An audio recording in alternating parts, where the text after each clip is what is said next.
அப்ப பிறந்த நாள் அப்படின்னு சொல்லக்கூடிய திதிக்கிழமை நட்சத்திரம் இந்த 3 நாளில் வந்து எண்ணெய் தேய்ச்சி குளிக்க கூடாது. முகூர்த்த நிச்சயம் போட்டு என்ன பண்ணி போடுறீங்க? நீங்க அன்னைக்கு திதி வருதா, கிழமை வருதா, நட்சத்திரம் வருதா நமக்கு தெரியவே தெரியாது. ஸோ வந்து என்ன பண்ணணும், நட்சத்திரத்தையும் கண்டிப்பா நிச்சயம் பண்ணணும். இந்த குரு ஓரையில என்ன காரியம் வேணாலும் பண்ணலாம், சகலம் செய்யலாம். குரு ஓரை எப்ப வருதுன்னு பார்த்துக்கலாம்.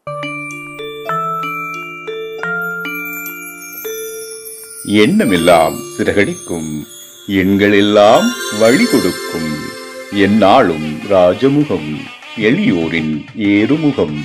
எந்த நிலை வந்தாலும் வந்த நிலை மாறாத நமது Rajanilai. Rajanilai TV, channel of astrology.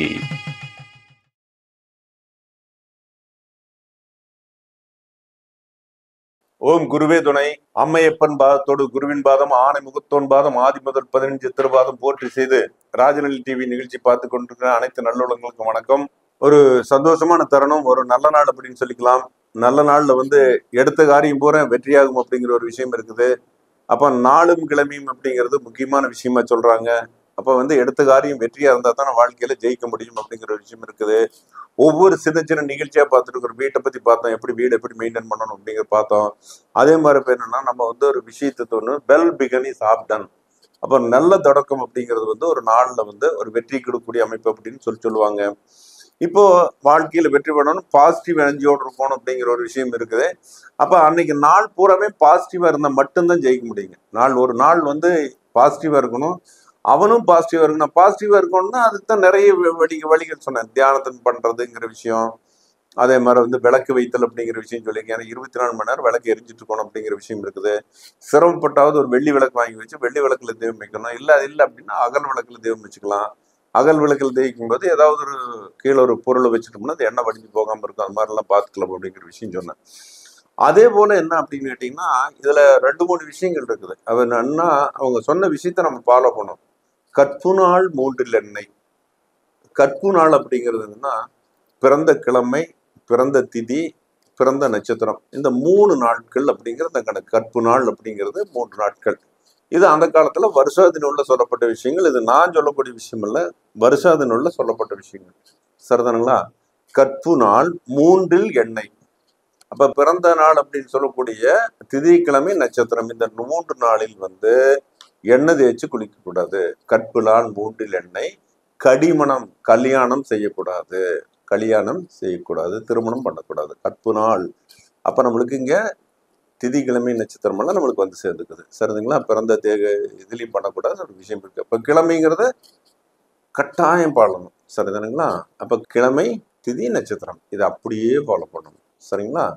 அப்ப கற்பு நாள் 3 எண்ணெய், கடிமணம், சிரார்த்தம்ங்கிறது என்ன அப்படின்னு கேட்டீங்கன்னா, இறந்தவங்களுக்கு கொடுக்கக்கூடிய விஷயம், இறந்தவங்களுக்கு சடங்குகள் சம்பிரதாயம் பண்ணது நம்முடைய பிறந்த கிழமை இந்த 3 நாளில் பண்ணக்கூடாது. கற்பு நாள் 3 எண்ணெய், கடிமணம், சிரார்த்தம் போக்கு, பிற்புறு பிணிக்கு மருந்து. பிணி மருந்துனா ஏதாவது தீராத வியாதியா இருக்குது, இப்போ ஆஸ்பத்திரியில் அட்மிஷன் பண்ண போறோம் அப்படிங்கிற விஷயத்துல இருக்குது, அல்லது ஏதோ ஒரு டாக்டர் கன்சல்ட் பண்ணோம்னா இந்த நாளில் பண்ணக்கூடாது.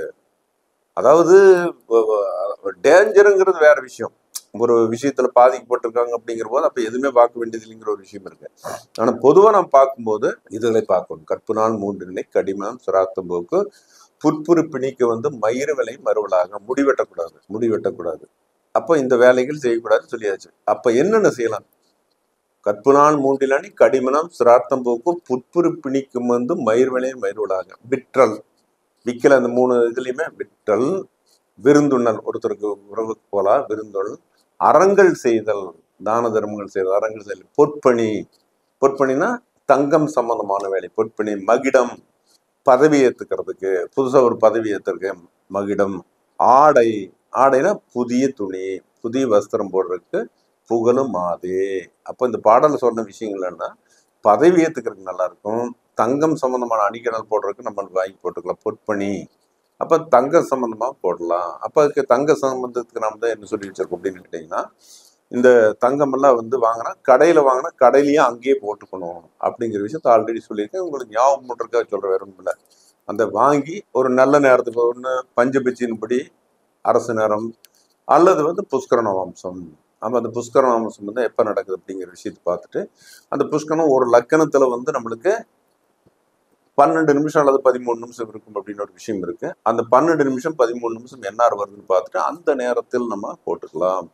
அப்போ வந்து எந்தெந்த நேரத்தில் வருது அப்படிங்கிற விஷயத்தை பார்த்துக்கணும். இப்போ மேச லக்னம் அப்படின்னா பரணி 3ஆம் பாதம், கார்த்திகை 1ஆம் பாதங்கிறது வந்து புஷ்கரணாம்சம் சொல்றாங்க.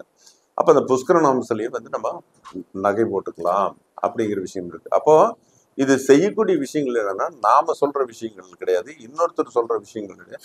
சாஸ்திரங்களை ஒப்பிட்டு நம்ம வாழும்போது நாம கண்டிப்பா ஜெயிக்கிறதுக்கான சூழ்நிலைகள் நம்மளுக்கு கூடவே இருக்கும். ஸோ சாஸ்திரத்தை ஃபாலோ பண்ணணும்.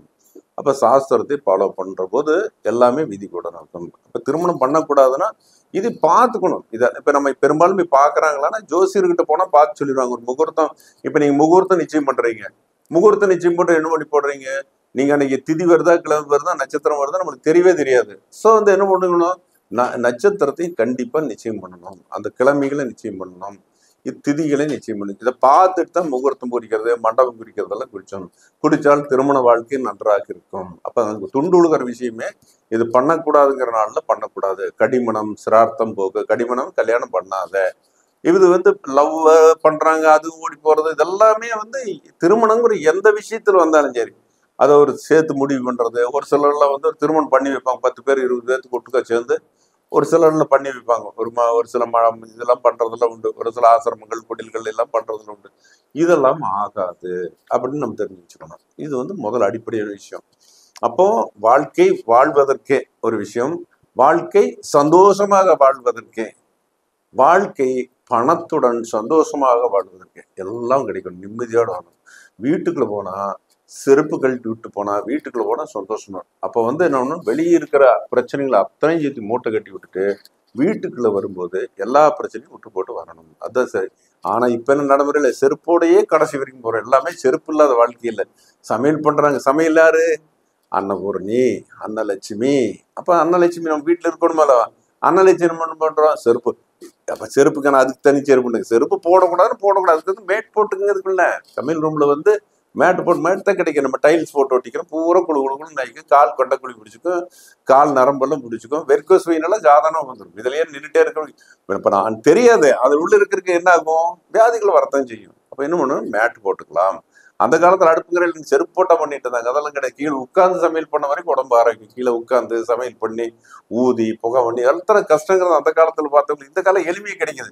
அதை விட இப்ப என்ன பண்ணிட்டாங்க அப்படின்னு கேட்டீங்கன்னா, இந்த அடுப்பு கட்டுறது பண்றதே கஷ்டம்னு சொல்லி இப்ப ஏதோ 2-3 நல்ல ஐட்டம் இருக்கு, எதுன்னு சொல்லக்கூடாது. அதெல்லாம் போன் பண்ணா வீட்டுக்கு சாப்பாடு கதவுக்கு முன்னால வந்து நிக்குது. சாப்பாடு வேணுமா, டிஃபன் வேணுமா, என்னென்ன வேணும். இப்ப அரிசி வறுப்பு என்னதுன்னு எழுத்து வீட்டுக்கு வரக்கூடிய கட்டத்துல எல்லாம் வந்தாச்சு. எல்லாமே வீட்டுக்கு வந்து அந்த ஒரு அமைப்புல வந்திருக்கும். ஸோ வந்து என்னன்னா எல்லாமே இருக்க மனிதனுடைய சோம்பேறித்தனோட விளைவு வந்து எல்லாமே மாறி போகக்கூடாது. உடம்பு கெட்டு போயிடும். தண்ணி போய் 1 கிலோமீட்டர் 2 கிலோமீட்டர் வேணும், துவைக்கணும், வாஷிங் மிஷின் நம்புறோம், துவைக்கணும். உடம்பெல்லாம் நல்லா இருந்ததுன்னா தான் ஆரோக்கியமா இருக்கும். வேலைகள் கொடுக்க தான் உடம்பு வேலை செய்யும். இதெல்லாம் எக்ஸசைஸ் மாதிரி பெண்களுக்கு பயன்படும். இப்போ செய்யறது எக்ஸசைஸ் மாதிரி இருக்கும்.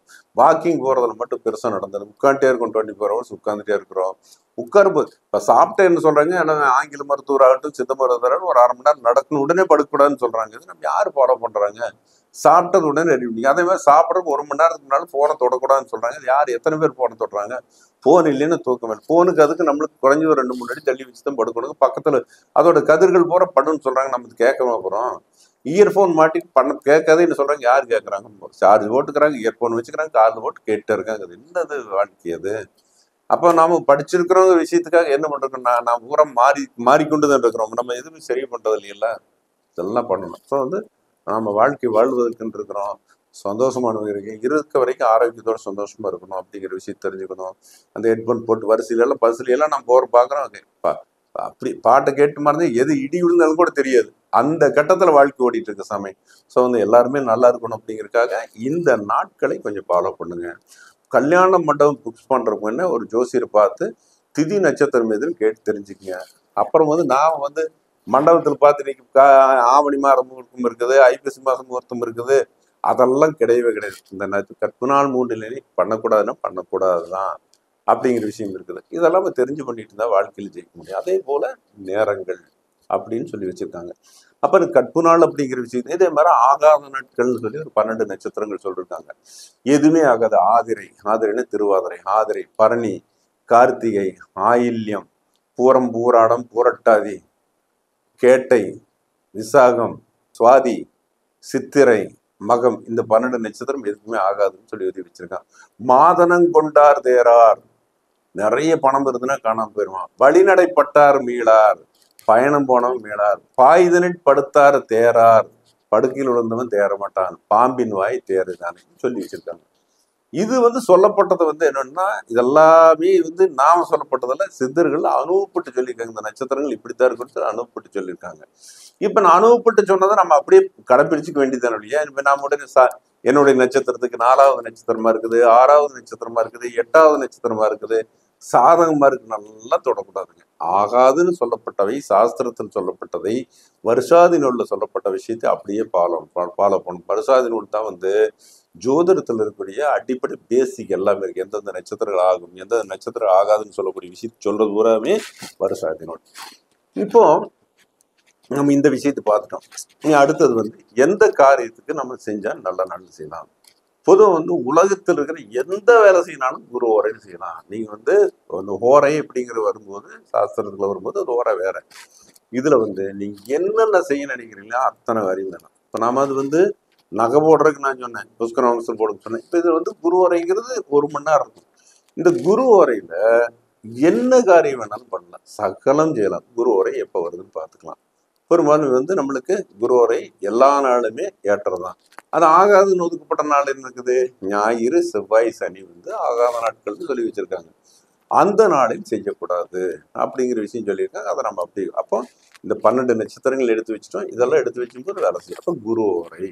அப்போ குரு ஓரை பேங்க்ல பணம் போடலாம், பணம் வாங்கலாம், குடும்பத்தை சாந்தி முகூர்த்தத்துக்கெல்லாம் நாள் பிரிச்சு கொடுக்கலாம், தாலி கட்டுறதுக்கு எடுத்து கொடுக்கலாம். எல்லாமே பொதுவாக குருங்கிறது சுபத்துவத்துக்கு அனைத்துமே பயன்படலாம். ஒரு ஸ்கூல்ல குழந்தை கொண்டு போய் சேர்த்துக்கு அப்படிங்கிறது வச்சுக்கலாம். இப்போ இதுக்கு கொஞ்சம் ஜாதகத்தை தொடர்ந்தனாலும் தொட்டுக்கலாம். எப்படின்னு கேட்டிங்கன்னா, நம்ம பழசல் உண்டு. லக்கணத்துக்கு 11இல் சூரியன், அதாவது சூரியன் இருந்தால் பகலில் எந்த சுபகாரியம் செய்யலாம் அப்படின்னு ஒரு விஷயம் ஒன்று இருக்கு. இதை ஃபாலோ பண்ணலாம். இரவில் லக்கணத்துக்கு 11ல் சந்திரன் இருந்ததுன்னா சுபகாரியம். இப்போ சாந்தி முகூர்த்தமெல்லாம் சந்திரனுக்கு 11 லக்கணத்துக்கு 11 சந்திரன் இருந்துன்னு சொன்னால் பண்ணலாம், தப்பில்லை அப்படிங்கிற ஒரு விஷயம் இருக்குது. இது நம்ம ஃபாலோ பண்றதுக்கு குடிக்கிறதுக்கெல்லாம் ஜோதிடர்கள் இருக்கணும். ஜோதிடர்கள் அதான் அவங்க ஜோதிடம் படிச்சவங்களா இருந்தாலும் எடுத்துக்கலாம். கணக்கு போட தெரியும், எல்லாமே கணக்கு தான். அப்ப சுபம் அப்படிங்கிறது அது அதே மாதிரி திருமணம் சம்பந்தமானது இதுகளுக்கெல்லாம் திருமணம் சம்பந்தம் பூராமே சுக்கிரன் ஓரை நல்லா இருக்கும். பொருள் பார்க்க போக இது மாதிரி ஓரைகள் ஒவ்வொரு விஷயமான விஷயங்கள். இதே நம்மளுக்கு செவ்வாய் ஓரை, சனி ஓரைகள்ல என்ன பண்ணும்? தடைபடும்னா வேற ஏதாவது பிரயோகங்களுக்காக கெடுதல் பண்றக்கூடியது, அந்த மாந்திரிக சம்பந்தமான வேலைகளுக்கு தான் பயன்பட முடியும். நல்ல வேலைகளுக்கு நல்ல உரைகளை கண்டிப்பா பயன்படுத்திக்கலாம். கெட்ட உரைகள் நம்மளுக்கு பயன்படாது. அதனால நீங்க என்ன பண்றீங்க அப்படின்னா, நீங்கள் சொல்லக்கூடாது, நானும் என்ன சொல்லணும்னா, நானும் நேரத்தை ஃபாலோ பண்ணணும், கிழமைகளை ஃபாலோ பண்ணணும், நட்சத்திரத்தை ஃபாலோ பண்ணணும், எல்லாமே ஃபாலோ பண்ணணும். இப்போ 3 பேர் 3 வீட்டில் உட்காந்துருக்காங்க. மீனத்துல 6 கிரகங்களும் சனி பேச்சுக்கு வர போறாங்க. ஒருத்தர் குருவோட நட்சத்திரத்தில் இருக்காங்க, 2வது சனியோட நட்சத்திரத்தில் இருக்காங்க, அதே மாதிரி புதனோட நட்சத்திரத்தில் மீன ராசி எல்லாம் சேர்த்து உட்காந்துருக்காங்க. இப்ப குரு மட்டும் 3 இருக்காரு. அப்ப குரு இப்ப மீன ராசிக்காரருக்கு அப்படிங்கிற போது என்ன ஆகுது அப்படின்னா, மீனத்துல சனி இருக்க 3ஆம் இடத்தில் குரு இருக்காதுன்னா பாதிப்பு, நஷ்டங்கள், விரயங்கள், நாட்டு கலவரங்கள் இதெல்லாம் ஜோதிடத்துல, உலகியல் ஜோதிடத்துல சொல்றாங்க. இப்ப சனி மாற வரைக்கும் என்னன்னா, அந்த 1 மாசம் மிதுனத்துக்கு குரு மாற வரைக்கும் அது மாறும். இது விதி. அப்ப நம்ம என்ன தெரிஞ்சுக்கணும் அப்படிங்கிறதுல இருந்து என்ன அப்படின்னா, நம்மளுக்கு சாஸ்திரத்தை ஃபாலோ பண்ணும்போது நம்மளுக்கு எதுவுமே பெருசா ஒன்றும் தெரியாது அப்படிங்கிற விஷயம் இருக்கு. ஸோ நல்ல நாளை தொட்டு நல்லதை எல்லாம் செய்து நல்லபடியாக வாழணும், எல்லாமே சந்தோஷமா இருக்கணும் அப்படின்னு சொல்லி இந்த நிகழ்ச்சியை கேட்டுக்கொண்டிருந்த ராஜநிலை டிவி நேயர்களாக இருந்தாலும் சரி, மற்றவர்கள் அனைவருக்கும் உலகம் முழுவதும் நான் சொன்ன இந்த யூடியூப் பதிவை கேட்ட அனைவருக்கும் நன்றி, வணக்கம், வாழ்த்து கூறி விடைபெறுகிறேன். நன்றி, வணக்கம்.